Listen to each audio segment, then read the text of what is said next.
anak-anak Papua harusnya bersyukur. Saya setiap minggu ada yang kena bacok lah, ada apalah. Anda cek di Asipa lah, di apa? Di Betamudika lah. Selalu kita mengeluarkan uang. Makanya kita bikin klinik supaya 24 jam bisa menjamin. Ya, harusnya kalau anak Papua, anak NTT bersyukur adanya ini. Karena apa? Ini subsidi sila. Ada yang sakit, ada yang enggak, kayak asuransi. Kalau mau bandingin, kamu bisa datang ke UIN Syarif Hidayatullah. Biaya MCU berapa? Tahun 2007 saja saya mencalonkan anak saya itu 2 juta. Di UI sekarang itu 2.500.000. Itu punya negara loh. Ini punya masyarakat, punya kita semua. Nggak ada dari negaranya. Ya, kalau Anda keberatan, bikin deklarasi, nggak perlu. Kalau ada yang sakit, nggak usah dibiayai oleh kampus.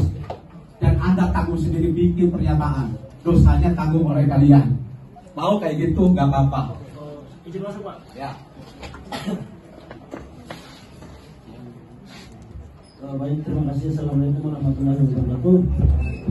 Di sini mungkin salah satu tuntutan itu karena dirasakan langsung salah satu anggota daripada organisasi dari daerah kami, dari Polres. Ya. Nah, di mana seorang mahasiswa Nusa Putra ketika mengalami sakit, dia itu di kosan. Ya. Ketika dikonfirmasikan ke klinik, Ya. dari klinik itu udah dikasih surat. Posisinya anak itu sementara pingsan, Pak. Ya. Anaknya sementara pingsan.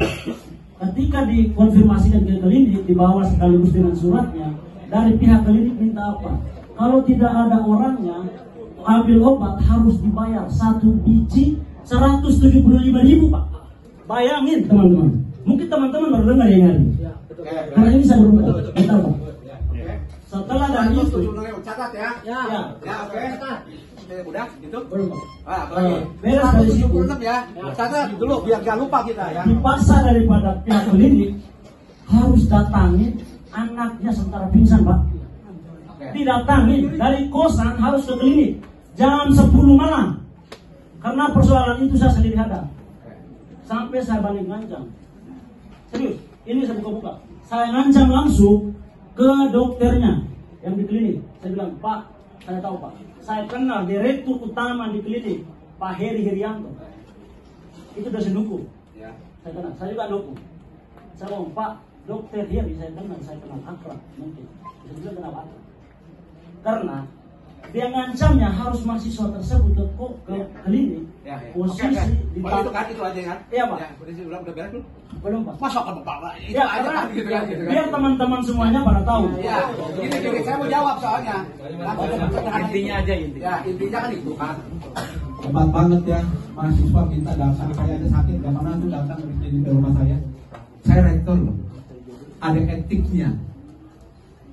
Gak pernah tuh. Hebat ya, kalau bisa mendatangkan apa namanya dokter ke rumah, hebat. Itu pelayanan khusus klinik di mana itu. Saya terus terang nggak pernah ada yang datang ke rumah saya kalau saya sakit. Dan kemarin pun saya ke rumah sakit ke sana, itu memang nggak ada. Yang sakit harus datang, itu saya benarkan. Ya, kalau keluar itu memang layanan beda. Ya, saya sendiri nggak berani nyuruh dokter klinik ke rumah saya gitu. Harus paham ya. Coba tanyain, pernah nggak dokter sana gratis datang ke rumah rektor? Saya sering sakit juga. Saya terus terang habis cancer ya. Ya, saya juga datang. Nggak bisa, kecuali darurat. Kalau darurat orang itu berarti laporannya kemana? Ya, ke IGD rumah sakit atau ada RT RW setempat yang akan bawa itu orang ke rumah sakit. Itu undang-undang kesehatannya. Itu bukan kedaruratan ya, tapi 176 itu tolong saya akan ini. Tapi hebat sekali kalau kamu bisa datangkan atau di kampung kamu kayak gitu ya. Dokter datang ke tempat kamu. Oh, hebat ya, saya akan hormat gitu kan gitu. Izin, Pak. Ya. Karena yang pertama teman-teman, bahwasannya ketika yang datang ke sini posisi sekarang darurat, Pak. Anaknya sementara pingsan. Anaknya pingsan. Iya kak, kamu lapor RT RW enggak? Kalau kita sakit, gak darurat, lapor dulu RT RW, di situ ada ambulan desa, bener gak kawan-kawan? Dibawalah itu ke IGD. Makanya hebat sekali kalau ada di Indonesia klinik datang ke situ sudah all in, ya. Kalau misalnya ada contoh, saya akan sujud kepada tempat itu. Ya, kasih contoh ke saya ya, nak ya. Jadi makanya kenapa tadi saya bilang saya jelasin sampai selesai. Karena sebelum anak ini pingsan, Pak, kan sudah teman saya itu sudah ke klinik minta obatnya, Pak. Kalau berani momen itu diminta obat dan dikasih, tidak mungkin sampai segitunya, Pak. Oke, ada undang-undang kedokteran yang harus baca kamu.